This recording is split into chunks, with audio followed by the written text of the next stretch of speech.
the country, in a single word, is on tenterhooks. The country, in my view, is headed in the wrong direction. And anybody who says something to the contrary is deluding himself or herself. Look at the fundamentals. All the critical areas that people talk about in the life of a nation. Education, you've identified. Many years ago, we said within East Africa that we would harmonize the education system within East Africa. Yep.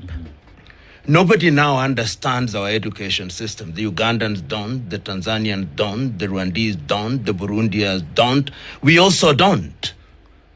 And if you listen to the individuals who run the Ministry of Education, you get to understand that we are in a state of confusion. And when you drive across the country, particularly in the urban areas, and the emergence of foreign curricula, which are very popular with the middle class, it tells you that people have no faith in the education system. If you talk to any one of our parliamentarians, or most of them, their children are not going through our education system. They have no faith in the education system that they are talking about. The time is now that we must ask ourselves what is wrong. Look at agriculture. We are importing sugar. We are importing rice. We are importing eggs. We are importing things that we can produce. We are importing fish. Then you tell me that we are in the right direction. Look at the level of security across the country. If there is a single growth industry in this country, are private security firms. The middle class in Kenya have resorted to what a friend of mine, Barack Muluka, calls finding private solutions for public problems. If the roads are bad, you come together and have Cabro roads. Yep. If you don't have security, you hire security guards. If you can't fix the schools, you go to British or American systems. Security is bad. What we are doing is that we have politicians who are pork barreling. They are moving across the country using our taxpayers to win votes. That is why in the 21st century, you see people moving around in helicopters, distributing bursary funds, which is our money. Every elected official runs some kind of bursary, whether it's the MP or the women's representative of the MCA. We are in a state of confusion. You see programs such as the Hustler. What became of the Hustler Fund? The World Bank project, which is called Nyota. Why should anybody be running around the country distributing it? Who tells our politicians that everybody is a businessman or businesswoman whom if you give 50,000, then they engage into some business? It is classical pork barreling, going into the electorate, using their very money to win their votes. Politicians come with solutions, scatterbrain solutions about how school fees is to be paid. I'm told they are now moving into communities to find out children who have not transitioned. Is that how you run education in the 21st century? When you say that you want to be a first world country, institutions are dead or dying. We have one of the most expensive ways of hiring public officials. When you want to hire an official in central government or in the county, you appoint a panel to hire that person and you pay them allowances. We are in a bad state. And the sooner we admit it, the safer we are. Because then we will be looking for solutions to solve these problems. I drive around this country. I drive in neighborhoods in Nairobi. Even matters as mundane as fixing things like roundabouts. For the last 15 years, roundabouts in Nairobi have never been fixed. For the last 15 years, then you tell me we are going to be a first world. Traffic lights have not been fixed. Then you tell me we are going to be a first world. Garbage is collected using lorries, which are themselves garbage. And you tell me we are going into the first world. The Auditor General and the Controller General tell us that money is being stolen in the billions. And we are now so numb that even when we talk about theft, nobody cares about it. The rhetoric is tribe. A leading politician and leading politicians telling fellow Kenyans that you cannot go to schools in our areas, and yet we are one Kenya. And you tell me we are moving in the right direction.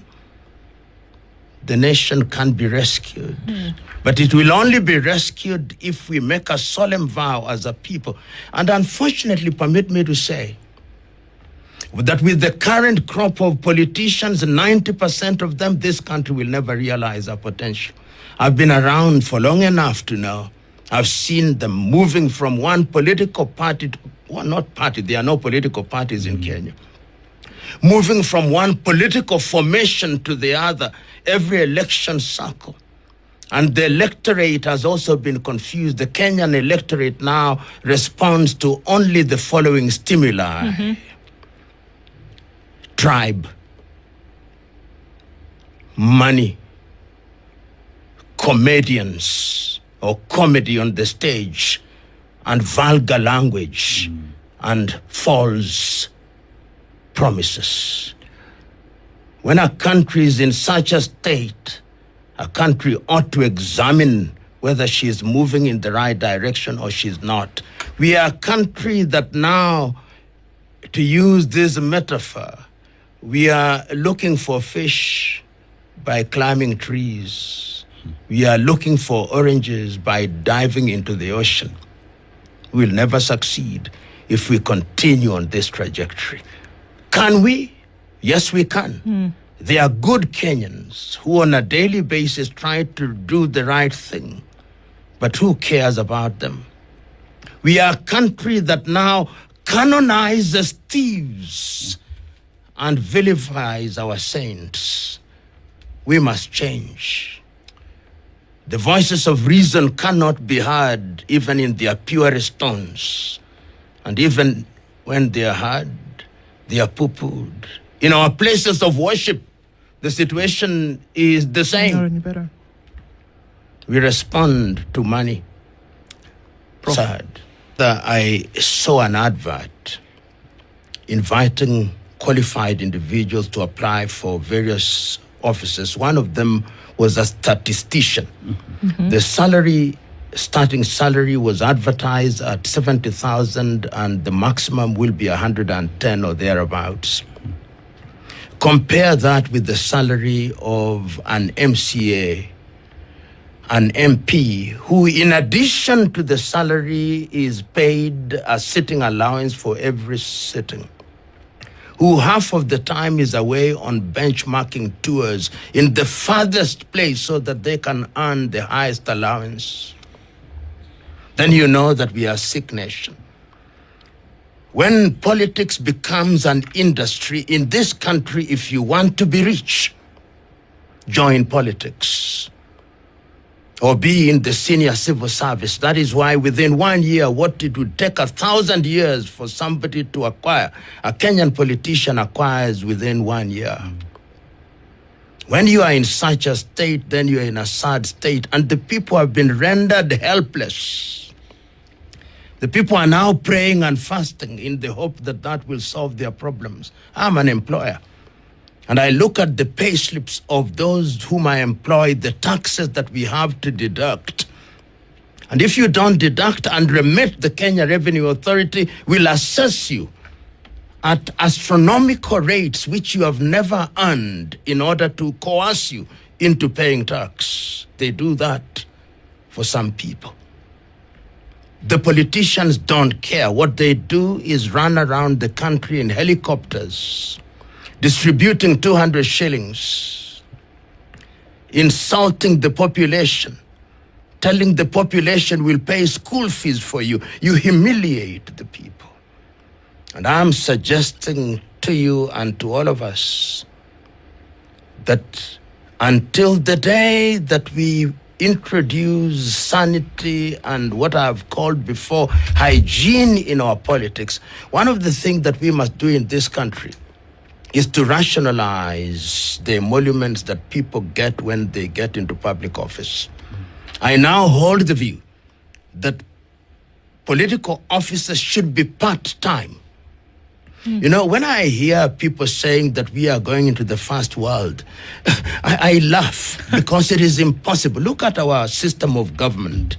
We are not a federation, but we run like a federation with 47 counties. Each governor thinks that they are running a government. Each governor complete with a motorcade. The central government is mirrored in the counties, and I can tell you that many of those counties are technically insolvent. And if you look at them, they look to Nairobi to give them funds which they misuse. We must reduce the counties to what we said when we were making the constitution to no more than 14. We must change the manner in which we appoint public officials. We must change governance. Look at universities. Over 60% of Kenyan universities are technically insolvent, which means that there is no research that is going on in those spaces. And then you are preparing young men and women to go into universities where there is no research to earn certificates. Do our Kenyan politicians care? No, they don't. That is why at funerals, at weddings, and today even from church pulpits, they pontificate at us. They think we are fools and dunderheads. They insult us with the president calling a section of his electorate Wapumbavu, the president of the Republic of Kenya, said that on national television.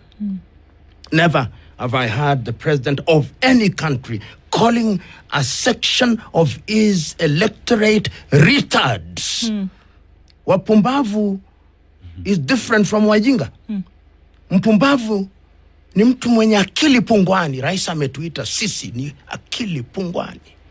You know, we don't talk about it. Perhaps we fear to talk about it because we think it is too painful. Too bloody? Too painful. Yeah. And even to mention it, perhaps treasonable in the minds of others. That is perhaps why people don't talk about it. But look at the fundamentals. Look at, I was in my rural home and I drove across most Western Kenya in the last 3 weeks. And you can see the people have no money. You can see little boys running in the evening to the market to buy a single packet of unga.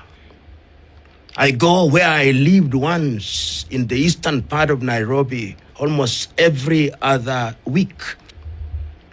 And I can see that in order to survive, they now have to buy water. There is no water in the pipes.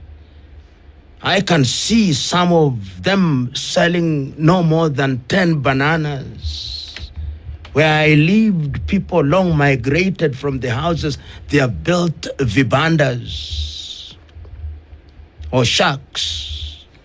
People have no money in their pockets. That is why when a politician comes and lines them up to humiliate them, They take. by giving them 200 shillings, they say, Hewala. And there is a saying in Twi, which saying is that when you run after a coward for too long, you meet his or her courage. There is wisdom in that saying. Indeed. the Kenyan politician, and by extension the African politician, has treated the Kenyan peoples and African peoples as dunderheads for too long. Chinua Achebe talked about it in Anthills of the Savannah. And people are getting tired. People are getting tired. They got tired in Bangladesh. They got tired in Sri Lanka. They got tired in Burkina Faso. They are getting tired even here. Even if you are labor, if there is a funeral, do you say there is a wedding? No. You say there is a funeral, however morbid it is. It's a funeral. And one of the things that worries me is that holding all factors in the short to medium term, the elections will never change this country. Those who think that there'll be an election in 2027 and then there will be a new dispensation in Kenya are deluding themselves. Look at both sides of the political divide. It is the same individuals who have been here with us, some from 1988. I've seen them, I know them, you know them. There is nothing new. Right now, if you are a Kenyan or a foreigner, you came into Kenya and watch television or read the newspapers or listen to the radios, you'd think that we have an election next week. True. The net effect is that if I'm an investor now, I'll postpone my investment decisions until the year 2028 at the very earliest, or the year 2029. As I speak to you now, governmental institutions are not paying pending bills. I'm told pending bills are in the neighborhood of 177 billion and increasing, which means that there is no money that is getting into the hands of business people. There is no money that is getting into the hands of professionals who have performed their work and done their work as is expected of them. The only people who now appear to have money are the political class. And I think it is deliberate. Because when you have money, then you can control the voting majority. What do I foresee, for example, in the year 2027? There are going to be ethnic alliances. The voter turnout is going to be no more than 50% or slightly better. There is voter apathy because people are now taking the view it doesn't matter whether I vote. Yes. And we have had politicians saying, even if we lose the election, we'll fill and we will win it by hook or by crook. This is how arrogant the Kenyan politician has become. So that voting is becoming something that is not useful. People have lost faith in the ballot and are losing faith in the ballot. When you find yourself in such a situation, then it becomes very, very dangerous for the long-term health of a nation. You know, recently I saw a young man saying, and he's a young man who I'm told had scored A in his examination. He says, I want to be a traffic police officer. Because that will guarantee that I become a millionaire within a short time. Oh, wow. Look at the level at which our young men and women are betting. We want wealth without work. Because it has been demonstrated, particularly by the political class and senior civil service, that those are the avenues via which you get money, reaping where you have not sown. Look at the manner in which my good friends, the Auditor General and the Controller General, are ignored, and in certain cases, even prosecution is attempted against them as a way of intimidation. Look at the situation when people are summoned by Ethics and Anti-Corruption Commission. It is the Ethics and Anti-Corruption that is insulted and abused. And when people come out of Integrity House, they are celebrated as heroes. That you made it out. Yeah. So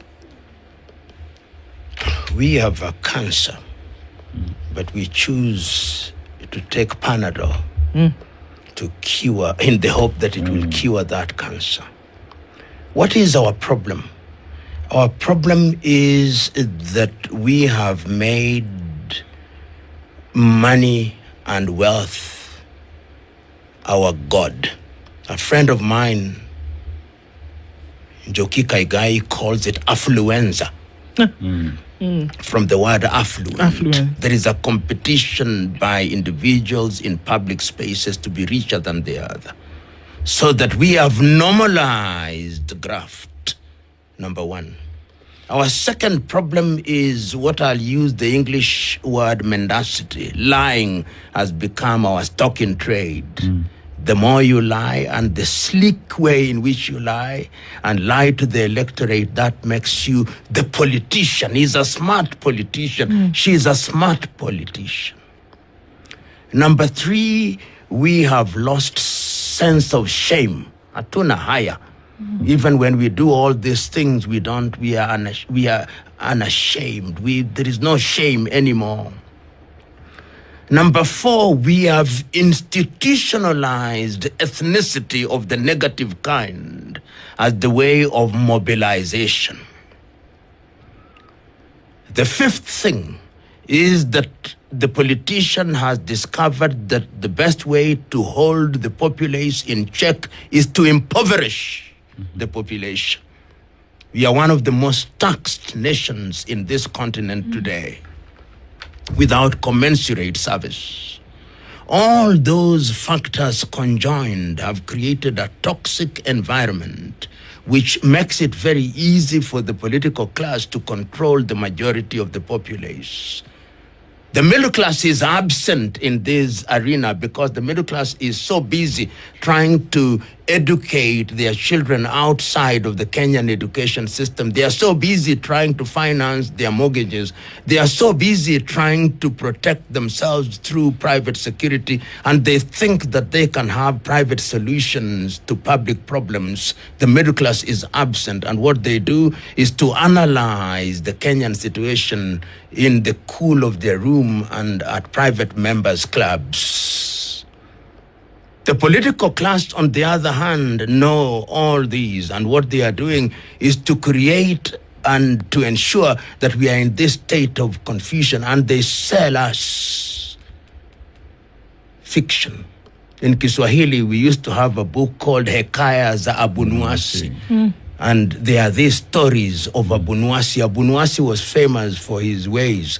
He would give you a cooking pan, and then after 2 days, he asks it, and then he gives you two, and it says it has given birth. And when you lend him the next time, it says it has died, because that which gives birth dies. That is what the politicians have perfected. The net effect is that we now have politicians in this country who think they are larger than life, almost as large as death. They are immune from the law. They operate above or outside of the law. They commit offenses and nobody cares. They can do what they want. They can kill and maim, but nothing happens to them. When you arrest them, they go to their tribe, and their tribesmen are capable of saying, he is a murderer or a thief, but he is our That is very ours. own. Yeah. When you create such a nation, then the nation suffers. Permit me to say that there are very few Kenyans, people who can genuinely say that what bothers me is Kenya. We have all retreated into our ethnic cocoons. That is why you hear the talk, usiguze mlima, usiguze mtaro. That is why you hear the Luo saying oduadu. That is why you hear the Luo say murembe. That is why you hear the Kisis saying our very own. That is why the people in the coast are also talking of their very own. That is why you hear the Somali brothers are talking about their very own. Everybody has retreated, at least the political class, into these ethnic cocoons. Kenya is a very lonely country. I know that the word Singapore is being used as a metaphor, but let me be mischievous a little. We are the only country in the world that wants to be another country. Never have I had another one country wanting to be another country. I understand the metaphor. Singapore is 737 square kilometers, or thereabout, a population about 6 million. Yeah. Nairobi is about 696 square kilometers, which means Singapore is slightly bigger, just slightly bigger than Nairobi. We, as a country of 582 square kilometers with a population approaching 61, to be like Nairobi.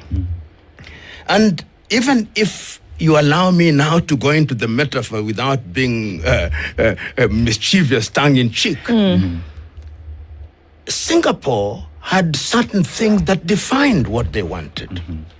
Discipline. Discipline is half the journey. Respect for rule of law. When Lee Kuan Yew and his comrades in arms broke away from Malaysia at that time, 142 individuals or thereabouts were arrested for engaging in corruption and punished. Yes. There was no impunity. People were hired on merit, not on the basis of ethnicity. So if you look at the direction that we are going into, then you discover that we are going in a totally opposite direction. I don't know whether you've had the opportunity of reading this book written in the year 2015 by Robert Wood, a Ghanaian, talking about third world to first world, one touch. When you want to get into that direction, it is not the rhetoric that gets you into that direction. It is the action. And where is the action? There is no action. When you have a World Bank, or look at the sale, for example, of Safaricom, it is something that one can say many things about. But when I hear that those who are going to offer advisory services for the sale of Safaricom are going to be paid 3 billion Kenya shillings, what are they doing? You don't get into Singapore by doing the opposite things. There is a saying that you may want to, when you want to shake a baobab tree, the only thing that will end up shaking are your buttocks. And I'm suggesting to Kenyans that what we are doing, or what the political class is doing, is not in tandem with what you do when you want to move economically in the right direction. By next year, I am of the view, and I claim no expertise, we'll be spending no less than 60% of our GDP, if not our budget, servicing foreign debt. When you are doing that, how are you going to get into the space? When you are allowing people to import sugar, which they are repackaging, and you are not paying the farmers. When you are allowing people to import rice under the guise of distribution to people who are going through famine, and we know that this is being imported for purposes of enriching a few individuals. We know people are importing edible oil.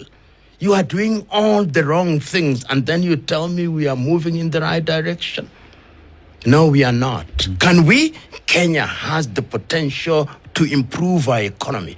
We are slightly about 150, 160 GDP or thereabout, depending on how you count it. We could be a $500 billion GDP in the next 10 years if we get certain fundamentals right. Get our tourism right. Get our agriculture right. Get our value addition right. Get our manufacturing right. Reduce corruption and wastage. Rationalize our governance and make sure that we invest in areas that will create productivity. Get into areas that will change the lives of the people. But we are doing exactly the opposite. And let me give you two examples.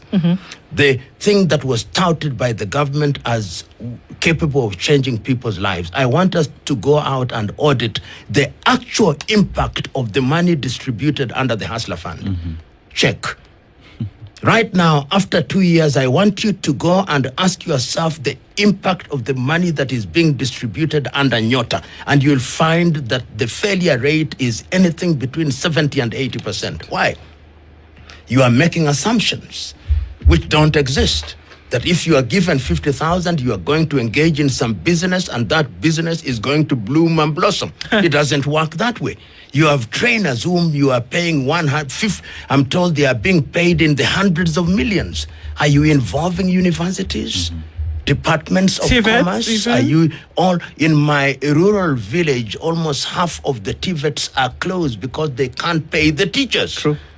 And that is true across the country. So in a nutshell, you see a country, and let me tell you how painful it is to some of us who love this country, that you know what is right, but you can do very little about it. I know people who would love to serve as parliamentarians, but they cannot because the electorate has been primed to respond to only the stimuli that I talked about. They don't want to surrender themselves to that reality. So we find ourselves in this space. And even as we talk here, when the politicians listen to individuals such as that, they say, hao ni wachache wasiotosheka. They poo-poo what we are saying. They say, these are theoreticians whose only claim to fame is that they are professional fault finders. No, we are not. We are patriots who love this country, who worry about generations yet to be born, who worry about young men and women. And I talk to young men and women across this continent and across this country. I've met young engineers on border writers 4 years after they graduated. I've met engineers and other professionals. Not that there is anything wrong with being a waiter in a hotel, but having been waiters for 4 years after graduation. When you are in such a situation, then something is fundamentally wrong. And our politicians are proud every weekend when they go to their rural homes and they entertain thousands and they post themselves on media showing how they were feeding the thousands, who then leave with their bellies full for the day, but with their future empty. The safety of the rulers, I'm paraphrasing Karl Marx because I'm not a Marxist, that the safety of the rulers demands that the common people be kept in the most profound ignorance. And that is what they feed on. Because once the critical of the masses are kept in that state, then they can manipulate and do whatever it is that they want. But let me come back to Kenya, how insensitive political leaders have become. I'm I consider myself to be a very engaged citizen. There is not many things that happen in parliament that I don't do a memorandum. And I'm an engaged African, and I'll give you examples. In the last 4 months, I have written to different countries. I'm not a citizen of those countries. I've written to Rwanda complaining about something. To their credit, I've written to Uganda, I've written to Botswana, I've written to Namibia, I've written to Mozambique. All those countries responded to my letters. All. I've sent memoranda to the Kenyan Parliament, BBI, NADCO, recently about the oil blocks in Turkana. I've written to NTSA, not a response. You see the difference? My own country dismisses. We now have something called, for example, the 10-point agenda, and we are told that that is what is going to change our country. If you look at the 10-point agenda, it is not going to change our country. There are sweeteners that appear to be meant to change our country.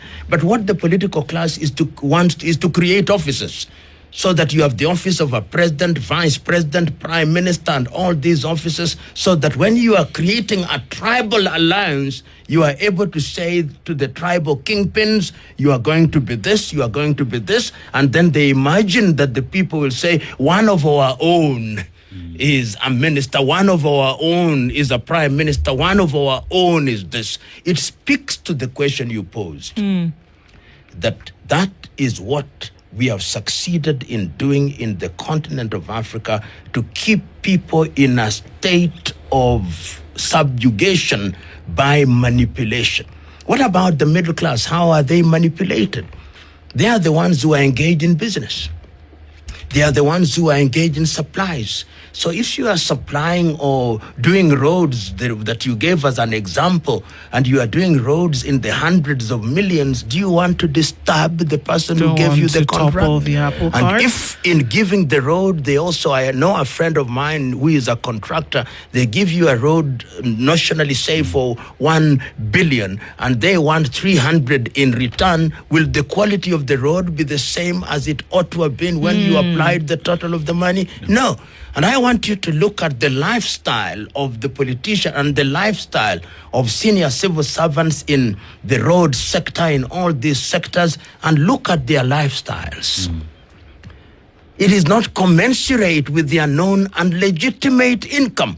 That is why your contractor cannot be punished, because he gave money to these individuals. And unfortunately, you and me pay for it. Is voting the way that we should, voting the way it is. Is it the way that we should continue to use to elect the so-called leaders? We can predict what will happen. In the next few months, you'll hear the IEBC saying the billions that they need to run the elections. They'll possibly print the ballot papers in Greece or in Germany. They'll import Kim's kits, which on the election day predictably are going to fail. The question is voting part of the problem? And I've said this before and I'm saying it. An American called John Henry Clark said, and I'm repeating it, that when African countries regained their independence, they inherited governance system from the former colonizers, which system they continue to apply, and no country, no African country will ever succeed on the basis of those systems. I think he was right. Because voting now doesn't guarantee that the person with the highest votes will win. It's the person who is announced as the winner who will win. Look at the by-election that were held in Kenya recently. Look at the amounts of money that were deployed. Look at the voter turnout, less than 50%. Look at the noise that accompanied it. Are the constituencies the better because they have a new MP? What the MP will do is to receive or to preside over CDF, and half of it will possibly disappear in many of the constituencies through contracts and other avenues. The elector, the voter, in a properly working system can change things. But the systems in Kenya and in Africa, the systems themselves are rigged.